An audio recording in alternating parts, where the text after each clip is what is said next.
नमस्कार दर्शक बंधु मैंने आपण को स्वागत करुच्ची आम YouTube channel Odia speak TV रे।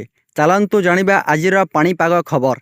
एमिति खबर सर्वप्रथम देखापी आम चैनल टी सब्सक्राइब करी पाखरे थिबा घंटी को दबांतु ओ दयाकोरी एही भिडियोटी को शेष पर्यंत देखंतु। आज मयूरभंज और केउझर जिला पई ऑरेंज वार्निंग जारी करी सतर्क करिछि पाणीपाग केन्द्र।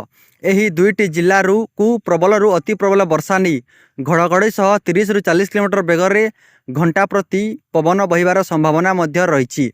कोरापुट, मालकानगिरी, रायगड़ा, गजपति, गंजाम, कंधमाल, कलाहांडी, सुंदरगढ़, बालेश्वर, भद्रक, केन्द्रापड़ा और जगतसिंहपुर, जाजपुर, कटक, पुरी, खोर्धा, नयागढ़, झारसुगुड़ा, बरगढ़, संबलपुर, देवगढ़, अनुगुल, ढेंकानाल, सोनपुर, बौद्ध, नुआपड़ा, बलांगीर और नवरंगपुर भली जिला को येलो वार्निंग जारी कराई।